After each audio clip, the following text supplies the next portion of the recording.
Volvo on tuonut markkinoille tämmöisen heijastavan spraymaalin Life Paint. Testataan tänään, miten se toimii. Morjes, morjes. Volvo markkinoi tätä Life Paint-maalia nimenomaan kevyen liikenteen näkyvyyden ja siten turvallisuuden edistäjänä. Ei nyt lähdetä siihen keskusteluun, että pitääkö pyöräilijän tehdä itsestään aina mahdollisimman näkyvä säilyttääkseen henkensä. Testataan ihan puhtaalta pöydältä, että miten tämä toimii. Jotta meidän testillä olisi parempaa totuuspohjaa, niin hommasin vielä vertailun vuoksi tämmöistä Reflect All vastaavaa spray-heijastinmaalia, joka on ollut markkinoilla useamman vuoden Amerikoissa ja nyt tullut Eurooppaan. Suomessa tätä ei vielä saa, mä tilasin tätä suoraan Hollannista. Niin verrataan sitä tuohon Volvon tuotteeseen, onko siellä jotain eroa? Yksi konkreettinen ero on ainakin se, että tämä Volvon pullo on puolet pienempi kuin tämä Reflect All, ja nämä on sama hintaiset, parikymppiä pullo. Tietysti tähän tulee toimituskulut lisäksi, kun tämä joutuu tilaan Suomeen, mutta no niin kuin periaatteessa niin tämä on puolta halvempaa kuin tuo Volvon maali. Mä ajattelin käyttää itteni testinukkana ja maalata tällä Volvon maalilla oikein hihani ja sitten tällä Reflect Allilla vasemman hihani. Ja samalla lailla tehdään kengille oikein Volvon maalilla, vasen kenkä Reflect Allilla ja tehdään vielä kypäräänkin semmonen raja, että kypärän toinen puoli maalataan Volvon maalilla, toinen puoli Reflect Allilla. Ja polkupyörästä vielä samalla lailla renkaiden sivupinnat, oikeanpuoleiset pinnat Life Paintilla ja vasemmanpuoleiset pinnat Reflect Allilla. Ja jotta näillä olisi taas joku vertailukohta nollatilanteeseen, niin mä kävin ajamassa samoissa olosuhteissa siinä pimeän ja hämärän rajamailla samassa paikkaa pyörällä näillä varusteilla ilman niitä heijastinmaaleja. Ja korostuksen vuoksi mä oon vielä riisunut pyörästä kaikki heijastimet, teipannut ne, joita en pystynyt riisumaan. Ja myöskin tästä takista niin teippasin umpeen ton valmistajan logon. Ainoat heijastimet mulla on nyt nämä raidat tässä takissa, sekä edessä että takana nämä vinoraidat on heijastavaa materiaalia. Mitään muuta mulla ei nyt heijastavaa. Sitten ei kun maalaushommi. Eli tässä mulla on nyt oikea kenkä, oikea hiha kypärästä, oikea puoli paljaana. Niin maalataan ne nyt ensin tällä Volvon Life Paintillä. Nämähän perustuu molemmat tuotteet samaan fysikaaliseen ilmiöön kuin paluuheijastus.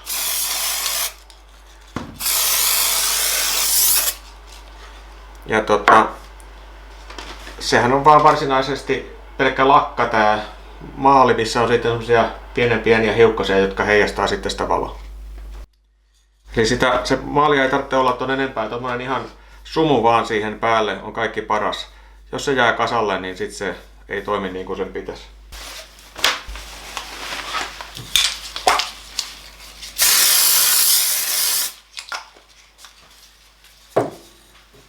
Kymmenkunta minuuttia antaa kuivaa, niin se niin sanottu maali kuivaa. Ja sitten vasemman puoleisiin sama käsittely Reflect Allilla.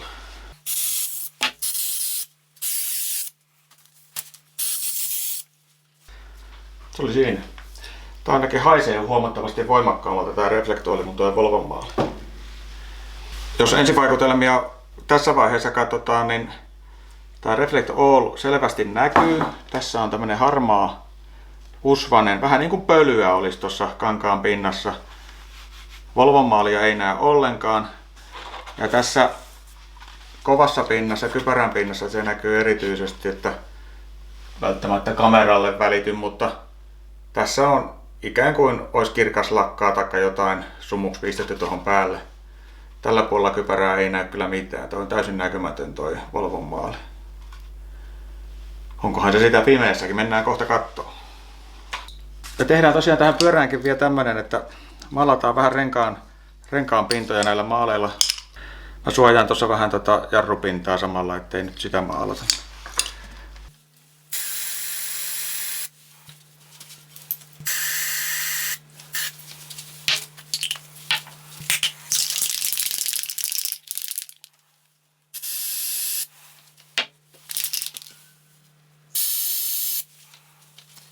Sitten vaan mennään pihalle pimeeseen kokeilemaan, miten me näytään auton lähivaloissa.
Siinä oli meidän testiajot tänään. Kyllä täytyy myöntää, että lievä pettymys tämä Volvo LifePaint oli. Kyllähän tämä näkyy paremmin sitten, kun autovalokeilla siihen osuu. Tietysti meillä nuo testiolosuhteetkin oli varsin raakat siinä mielessä, että sitä hajavaloa ei ollut sitten yhtään. Ainoastaan se auton lähivalojen keila.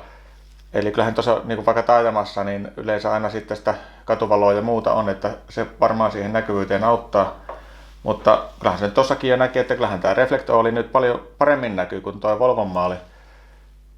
Miinuspuoli tässä on tietysti se, että se näkyy sitten päivänvalossakin, että ihan ykköskuteelle niin mä en lähtisi sitä kyllä maalaa.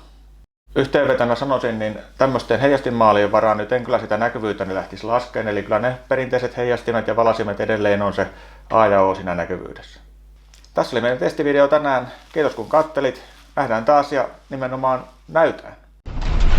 Semmoinen loppukaneetti vielä, että mä pesin tämän takin nyt 40 ohjelmalla koneessa, niin ei tää Reflect oli ihan kauheasti tästä ole edes lähtenyt, että se on selvästi havaittavissa tuossa vielä Volvon maalia, kun ei silmällä erottanut alun perinkään, niin en osaa sanoa, mutta siinä sanotaan ohjeessa, että se lähtee konepesussa.